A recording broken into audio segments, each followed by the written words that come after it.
Hello students, welcome to my YouTube channel Shreyas classes.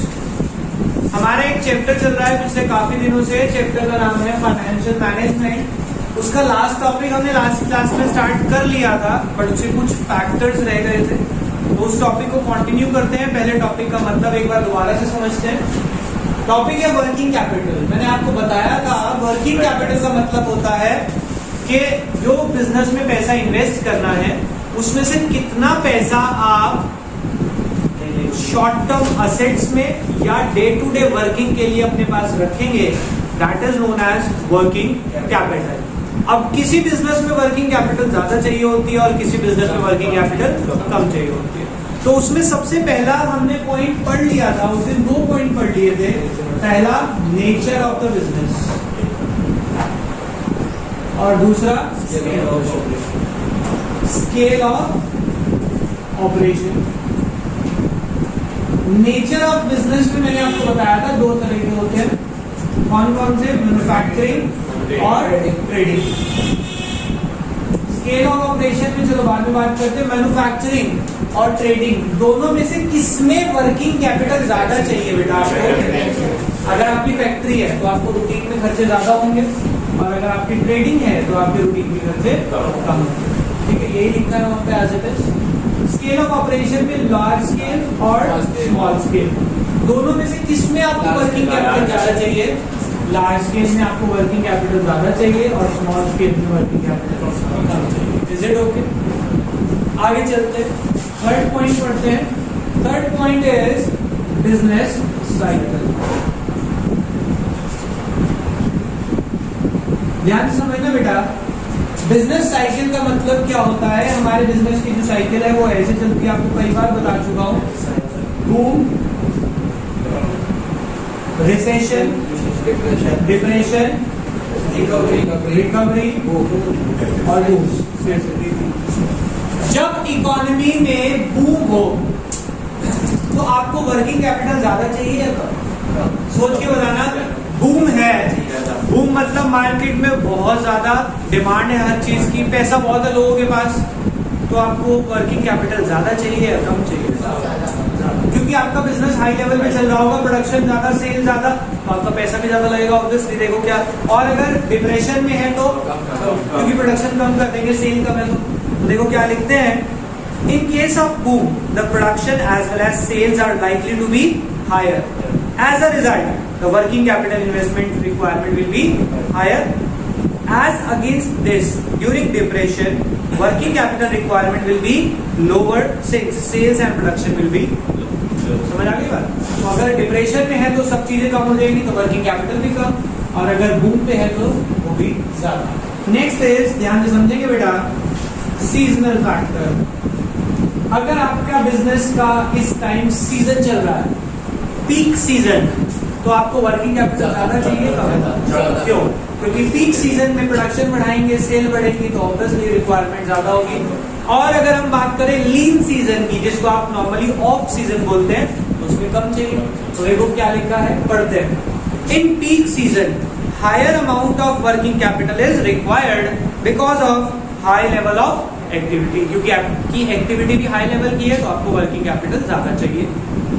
As against this, the level of activity and therefore working capital requirement will be lower during the lean season. Lean season में आपको इन सब की requirement कम हो जाएगी।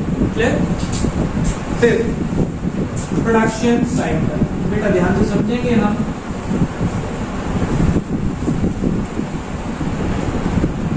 Production cycle क्या होती है? देखो, हमने जिस दिन रॉ मटेरियल खरीदा, क्या करा हमने? परचेज करा रॉ मटेरियल। रॉ मटेरियल से वो वर्क इन प्रोग्रेस हो गया। रॉ मटेरियल को हमने ट्रांसफॉर्मेशन में लगा दिया, मशीन में डल गया, फिर उससे क्या हुआ? फिनिश गुड्स तैयार हुए। ये रॉ मटेरियल से फिनिश गुड्स तक बनने का जो प्रोसेस है, इसको हम क्या बोलते हैं? Production cycle. इसके टाइम गैप, अगर प्रोडक्शन साइकिल का रॉ मटेरियल से फिनिश गुड्स तैयार करने का टाइम गैप ज्यादा है, तो हमें वर्किंग कैपिटल ज्यादा चाहिए होती है। कैसे? एक एग्जाम्पल के थ्रू समझते हैं, वरना भूल जाएंगे। जैसे एक एग्जाम्पल है हमारे यहाँ पे इंडिया में बहुत अच्छा farming.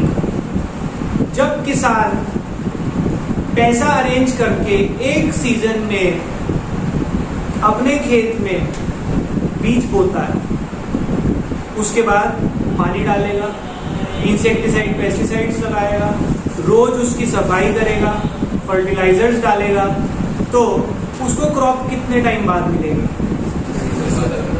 4 to 5 to 6 months, 4 to 6 months का टाइम रहता है। उसके बाद उसकी कटाई होगी, सफाई होगी, फिर मार्केट में बिकता है, यानी कि लगभग 7 to 8 months बाद उसकी पेमेंट आती है, राइट? तो उसकी प्रोडक्शन साइकिल 7 to 8 months की हो गई। अब उस 7 to 8 months में उसको पैसा चाहिए या नहीं चाहिए? किस चीज के लिए चाहिए? अपने सर्वाइवल के लिए चाहिए, और खाद डालने के लिए, बीज डालने के लिए, पानी देने के लिए जो मशीनें लगेंगी, बिजली का बिल आएगा, लेबर है उसकी सैलरी जाएगी, उस सब के लिए भी तो पैसा चाहिए। तो जितना ज्यादा प्रोडक्शन साइकिल होगी, वर्किंग कैपिटल उतनी ज्यादा चाहिए होगी ना। समझ रहे हो कैसे? अब समझ आया कैसे ज्यादा? और अगर एक फैक्ट्री में जो प्रोडक्शन है वो सपोज आज इनपुट इंसर्ट किया मशीन में, प्रोडक्ट शाम तक बन गया, पैकिंग होके कल तक पैक हो गया, उसको बेचा, 1 महीने का उधार है, 1 महीने बाद पेमेंट आ गई, यानी कि इसकी प्रोडक्शन साइकिल से पेमेंट रिलीज होने में लगभग 1 से 1.5 महीना लगा। तो इसको वर्किंग कैपिटल ज्यादा चाहिए या कम चाहिए? कम चाहिए। 1-1.5 महीने में जो खर्चा होगा सिर्फ वो निकालना है उसे, और जिसकी प्रोडक्शन साइकिल जितनी लेंदी उतनी ही ज्यादा वर्किंग कैपिटल की रिक्वायरमेंट होगी। देखो क्या लिखते हैं, पहले उसका मतलब, production cycle is a time span between receipt of raw material and their conversion into finish goods. ये तो मीनिंग हो गया कि कब रॉ मटेरियल आया और कब फिनिश गुड्स तैयार हुआ, उसके टाइम गैप को हम प्रोडक्शन साइकिल बोलते हैं। Some business have longer production cycle while some have shorter one. समझ आ गई बात? कुछ की लेंदी है प्रोडक्शन साइकिल और कुछ की शॉर्टर वन है। A longer production cycle increase the amount of funds required। कह रहे जितनी लंबी होगी उतनी ज्यादा फंड्स चाहिए। On the other hand, shorter production cycle requirement, production cycle lower working capital requirement। समझ आ गई बात? जितनी शॉर्टर होगी उतनी वर्किंग कैपिटल की रिक्वायरमेंट कम हो जाएगी। लास्ट के 2 पॉइंट बहुत सिंपल और बहुत अच्छे, समझ आना चाहिए सिर्फ। क्रेडिट अलाउड और क्रेडिट अवेल्ड। क्रेडिट अलाउड का मतलब क्या लग रहा है कि क्रेडिट लिया है या दिया है? दिया है। हमने किसी को क्रेडिट यानी कि उधार दिया। अगर हम किसी को उधार लॉन्ग टर्म के लिए दे रहे हैं तो हमारे को रूटीन में वर्किंग कैपिटल ज्यादा चाहिए या कम? क्योंकि जिसको उधार दे दिया वो तो अब भूल जाओ, कुछ टाइम तक पेमेंट भी देगा, लेकिन उस टाइम में हमें तो प्रोडक्शन करनी पड़ेगी ना, आगे काम करना पड़ेगा। तो उसमें काम में पैसा किसका लगेगा? अपना जेब से लगेगा, क्योंकि उसकी पेमेंट तो देर में आने वाली है। और वो जो उधार दे रहे हैं वो किस पे डिपेंड करता है? बताओ। 2 चीजों पे डिपेंड करता है। पहली बात तो मेरा बिजनेस किस तरह का है। भाई मेरा ऐसा प्रोडक्ट है जिसमें 10 से 15 दिन का उधार तो नॉर्मली सब दे देते हैं। और उसके बाद दूसरी चीज होती है कि वो कस्टमर कैसा है जिसको उधार दिया जा रहा है। अगर वो अच्छी पार्टी है तो उसे 5-10 दिन का फालतू उधार भी देते हैं। आप नॉर्मली बिजनेस में चेक कर सकते हैं इस चीज को। तो देखो क्या लिखते हैं, different firm allow different credit terms to their customer. कह रहे हर फर्म अलग उधार देती है अपने कस्टमर को। This depends upon level of competition that a firm is facing as well as the credit worthiness of their customer. कह रहे एक तो कंपटीशन को ध्यान में रखते हैं, दूसरा अपने कस्टमर की क्रेडिट वर्दीनेस यानी कि उसकी पैसों की वैल्यू उसके लिए कितनी है, यानी कि वो पार्टी सॉलिड है या वीकर पार्टी है, जिसे आप हिंदी में औकात भी कहते हैं। अगर वो सॉलिड पार्टी है तो आप उसको ज्यादा उधार भी देते हैं, और अगर आपको लगता है यार ये पार्टी पे डाउट है तो उसे 15 दिन का भी देते हैं। कह रहे भैया उधार तो बंद कर दिया। It depends upon the credit worthiness of the customer. Number 2, next credit availed. इसका मतलब क्या है? उधार मिल रहा है। अगर सप्लायर आपको उधार दे रहा है अच्छे टाइम के लिए रॉ मटेरियल पे, तो आपको वर्किंग कैपिटल ज्यादा लगानी पड़ेगी कम? कैसे कम? गलत बताएगा, इसे समझ नहीं आएगा। जब आपके पास गुड्स आए, उसने कहा कि भैया 2 महीने में पेमेंट दे देना, तुम क्या करोगे? इसे फटाफट से तैयार करा के बेच दोगे, बेच के पैसा आएगा, उसके पैसे चुका दोगे। यानी कि जेब से जो रूटीन का खर्चा है वो आपको नहीं लगाना पड़ेगा। अगर आप उधर से उधार मिला 1 हफ्ते का और 10 दिन तो प्रोडक्शन में लग रहे हैं, 1 हफ्ते बाद उसे तो पैसे अपनी जेब से देने पड़ेंगे। तो अगर क्रेडिट अवेल्ड जो मिल रहा है उसकी लॉन्गर ड्यूरेशन है तो हमें वर्किंग कैपिटल कम लगानी पड़ती है। देखो क्या लिखते हैं, if the firm gets more credit period on its purchase from supplier, working capital requirement is reduced. समझ आ गई? तो इसी के साथ ये टॉपिक और ये चैप्टर दोनों खत्म होते हैं हमारे।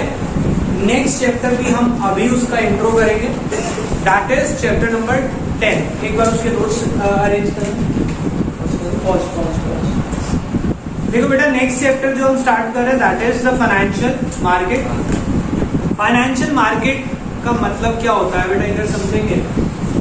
मार्केट का मतलब क्या होता है, एक ऐसा प्लेस जहां पे बायर और सेलर इंटरैक्ट करते हैं for sale and purchase of goods and services. लेकिन ये मार्केट कौन सी मार्केट है? Financial market. फाइनेंशियल मीन्स पैसा। एक ऐसी मार्केट जहां पे पैसे की एक्सचेंज होती है। मतलब देखो बेटा, एक ऐसी मार्केट जो पैसे का एक्सचेंज कराए, किसके बीच में? एक होते हैं हाउस होल्ड जो पैसा क्या करते हैं, सेव,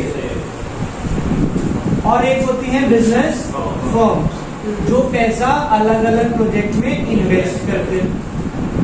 हाउस होल्ड ने यानी कि हम लोगों ने पैसा सेव किया हुआ है, और बिजनेस फर्म इन्हें इन्वेस्ट करके बिजनेस को बढ़ाना है। अब मेरे पास सपोज फंड्स अवेलेबल है और मैं चाहता हूं कि इन फंड्स को कहीं पे इन्वेस्ट करके किसी कंपनी में प्रॉफिट कमाया जाए। पर अब मुझे कैसे पता लगेगा किस कंपनी को पैसों की जरूरत है? क्या मैं हर रोज किसी कंपनी के ऑफिस में जाऊं, भैया पैसों की जरूरत है पैसे दे देना? ऐसा तो पॉसिबल नहीं है ना। तो बीच में एक ऐसी मार्केट बनाई गई जो क्या करती है, हाउस होल्ड यानी सेवर से पैसा लेगी और बिजनेस फर्म को पैसा प्रोवाइड करेगी। इन दोनों के बीच में लिंक प्रोवाइड करती है ये फाइनेंशियल मार्केट। समझ रहे बात को? किससे मूव कराएगी? सेवर से इन्वेस्टर्स के पास। अब इन्वेस्टर्स जो है पैसा तो ले लिया, यूज कर रहे हैं, कमाएंगे तो दे भी देंगे, बट सेवर्स क्या कहते हैं कि भैया कोई प्रूफ। तो ये मार्केट आपको क्या देती है बदले में?